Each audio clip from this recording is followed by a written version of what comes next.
Taeho Park sat alone in Seoul National University's small observatory, adjusting the telescope while other students enjoyed their Friday night.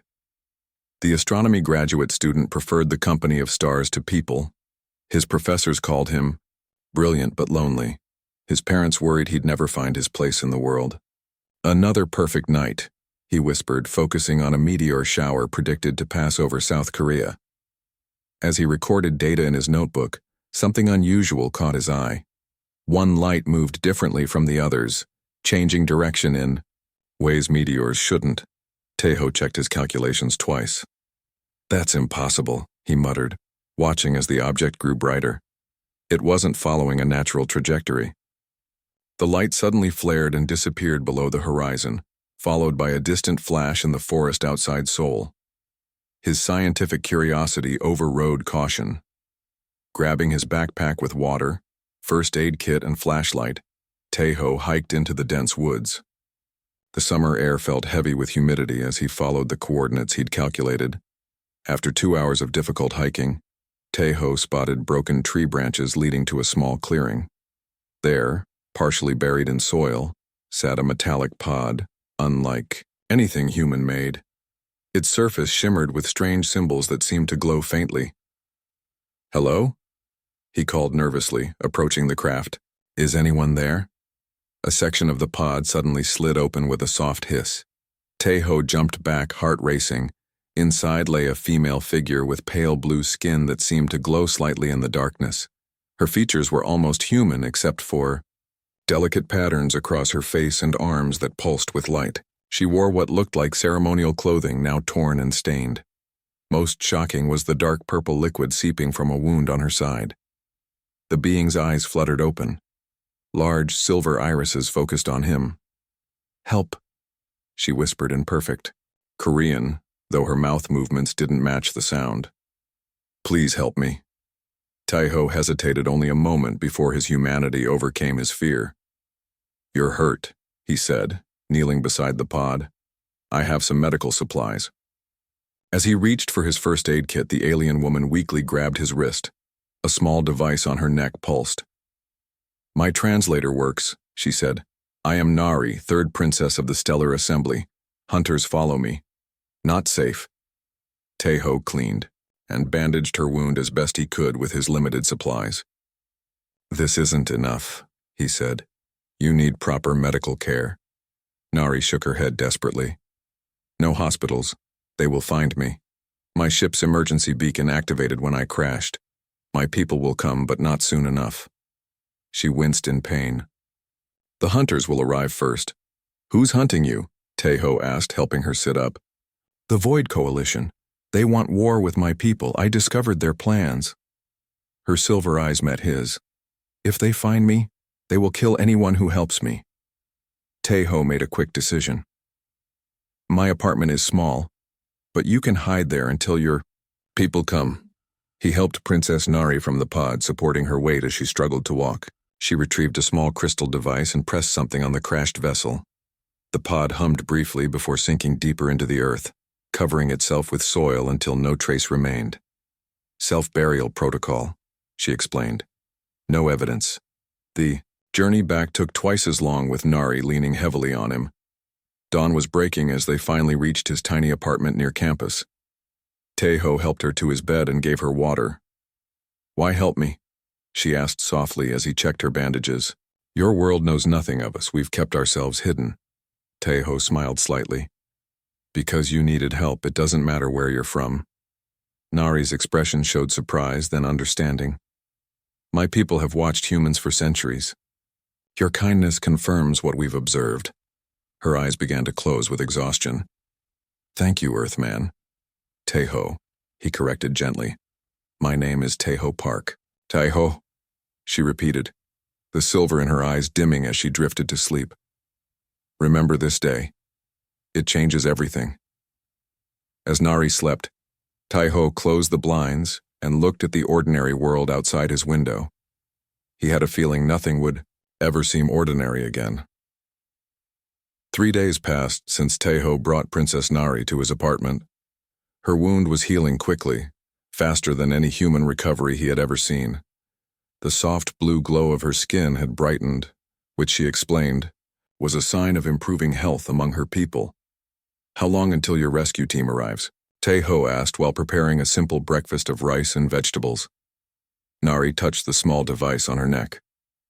"My beacon signal is weak, perhaps 2 more weeks." She looked out the window cautiously, but the hunters may already be here. That afternoon, Taeho noticed men in dark suits questioning students outside the university library. They showed photos on tablets and spoke with unusual accents. Something about their movements seemed wrong, too smooth, too calculated. When he returned to his apartment, Nari was standing perfectly still by the window. "They're here," she whispered, her silver eyes wide. 3 coalition hunters. They can sense my energy signature if they get close enough. Taeho peeked through the blinds. 2 men in suits stood at the building entrance, while another walked slowly along the street holding a small device that pulsed with light. "We need to leave," Taeho said, grabbing his backpack. "Is there anything that can block your energy signature?" Nari nodded. "Water. Large bodies of water interfere with their scanners." Taeho quickly filled water bottles and gathered food while Nari changed into clothes he had borrowed from a female neighbor. With her blue skin covered and a hat hiding her luminescent hair, she could pass for human from a distance. They slipped out through the back exit just as the hunters entered the building. Taeho led her toward the university campus where the underground maintenance tunnels could provide a path to the Han River. "How do they track you?" Taeho asked as they hurried through back streets.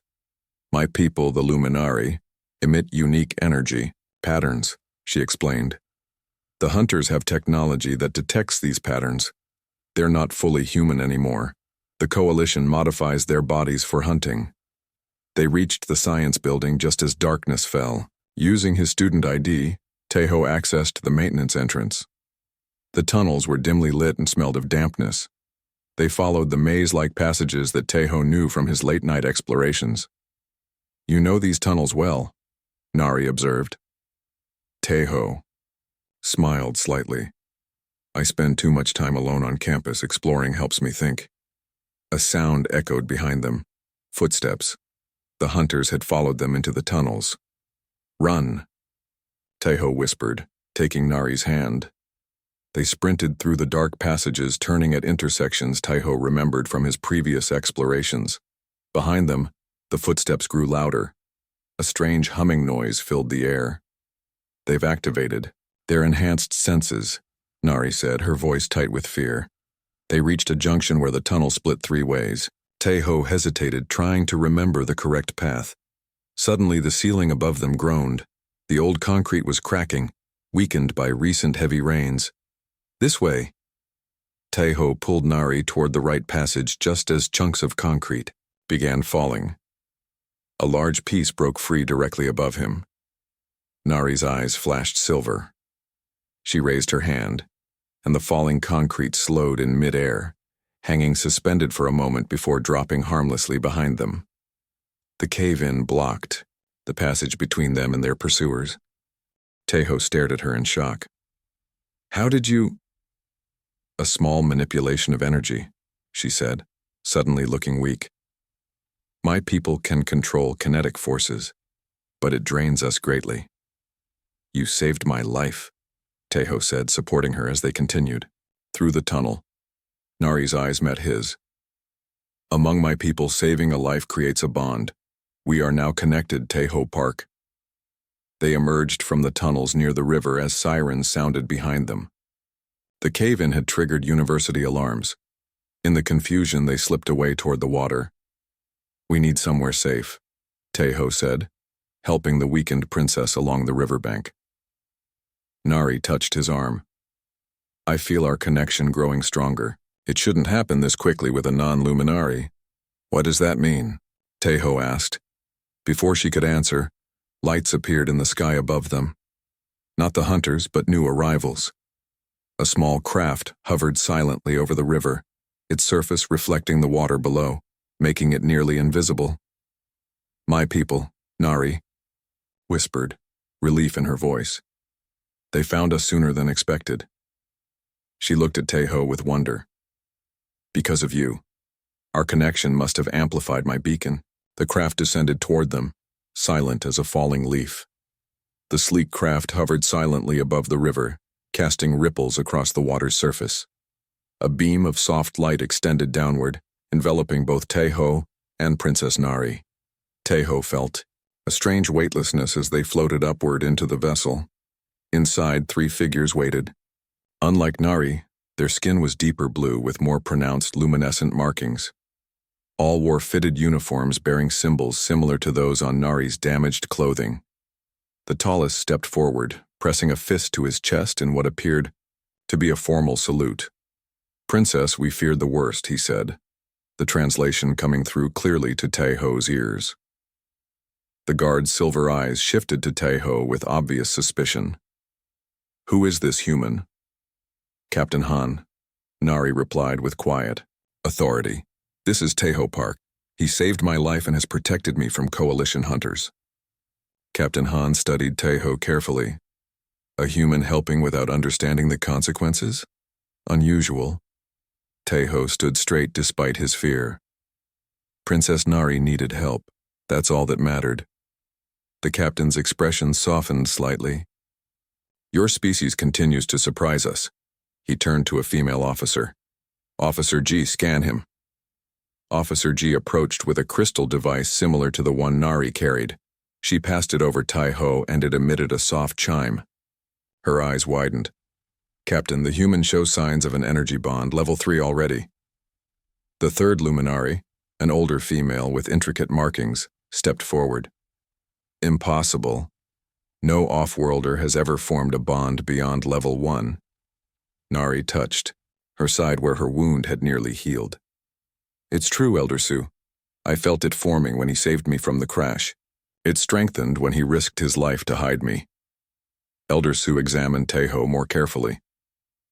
"Human, did the princess explain what this means?" "She mentioned a connection forms when someone saves a luminary life," Taeho replied, feeling increasingly uncomfortable under their scrutiny. "It is far more than a simple connection," Elder Su explained. "The life bond is sacred among our people. It creates a family tie that transcends biology." Captain Han interrupted. "We should continue this discussion aboard the main vessel. Coalition. Hunters will trace our landing soon." The small craft ascended rapidly into the night sky. Through a clear section of the floor, Taeho watched Sol's lights grow smaller until they joined the stars. Minutes later, they docked with a much larger ship hiding in Earth's orbit. In a private chamber, Princess Nari changed into formal attire, while medical staff examined her wound. Taeho sat awkwardly in a room unlike anything he'd ever seen, walls shimmering with living light. Elder Su entered, carrying a drink for him. "This will help with the transition sickness humans experience in space." "Thank you," Taeho said, sipping the sweet liquid. "Can you explain more about this bond?" Elder Su sat across from him. "The Luminari evolved as a highly connected species. Our survival depended on forming deep bonds with those who protected us. When someone saves a luminary life, an energy exchange begins. Normally with non-luminary, this creates only a mild connection. Level 1. You and the princess have reached level 3. What does that mean?" "It means you are now family in our culture. Not by marriage or romantic connection, but something equally meaningful. Chosen family." Elder Su's eyes studied him. "Your neural patterns must be unusually compatible with our energy. This is why your bond formed so quickly." Captain Han entered with Princess Nari following. She wore formal robes that enhanced her natural luminescence. "The council will arrive soon," Han announced. "They will want to understand how a human achieved such a bond." Nari approached Taeho. "There's more you should know. Earth has been protected by the Stellar Assembly for centuries. Your species has remarkable potential but needs time to develop, without outside interference." "Protected from what?" Taeho asked. "From the greater galaxy," Captain Han replied. "Not all species are peaceful. The coalition seeks to exploit developing worlds." Nari took Taeho's hands. "Your actions have changed everything. The council will offer you a choice.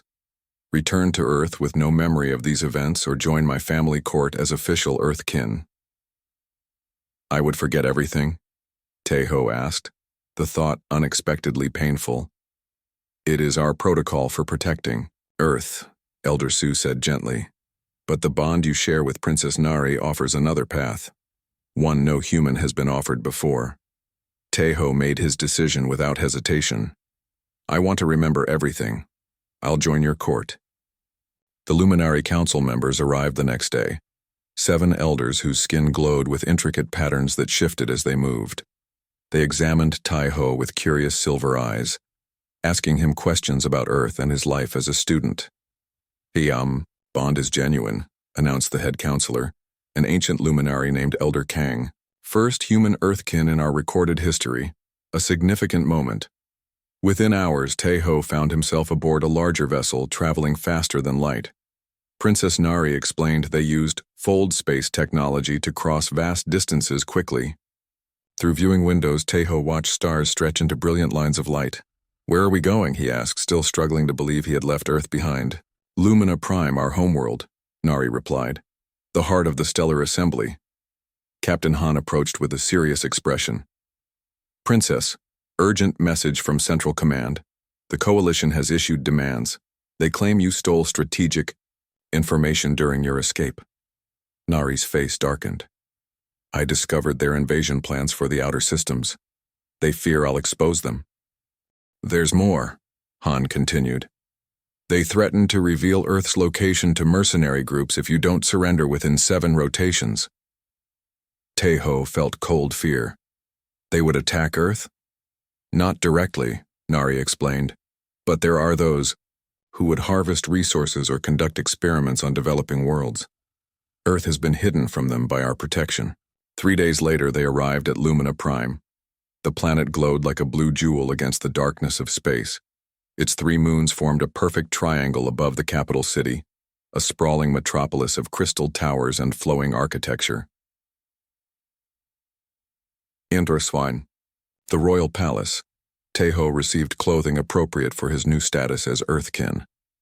The material adjusted to his body temperature and moved like water against his skin. Palace staff taught him basic customs and proper greetings for the diplomatic meeting. The Coalition representatives arrive tomorrow, Nari explained during dinner. They will demand I return to face charges of theft. Can't you just show the council what you discovered? Tejo asked. The information is locked in an encryption only I can access. Coalition technology creates mental safeguards when viewing sensitive materials. Her expression grew troubled, but the process of revealing it could damage my mind. That night, unable to sleep, Tejo wandered to the palace library. The vast collection contained physical books alongside crystal data storage. As he browsed titles in a script he couldn't read, Elder Sue found him. Curious even at this hour, she observed. A good quality. I want to understand more about the Coalition and your technology, Tejo explained. Elder Sue activated a display showing ancient devices. These are relics from our earliest days, technology that responded to our energy patterns. Over time, we developed interfaces for other species to use. Tejo studied the images. They look similar to equipment in our physics lab, but more advanced. Your species thinks differently, Elder Sue said. Humans see patterns where we see only chaos. An idea formed in Tejo's mind. The Coalition encryption, it's designed for luminary minds. What if a human tried to access it? The next morning, during the tense diplomatic meeting, Coalition representatives demanded Nari's extradition. Their leader, Ambassador Do, spoke with calculated precision. Princess Nari violated security protocols. The information must be returned and the thief punished. I propose an alternative, Tejo suddenly interrupted, causing murmurs among both delegations. As Earthkin to Princess Nari, I offer to attempt retrieval of the information. Ambassador Do laughed coldly. Human minds cannot process our security systems. Perhaps that's exactly why it might work, Tejo replied.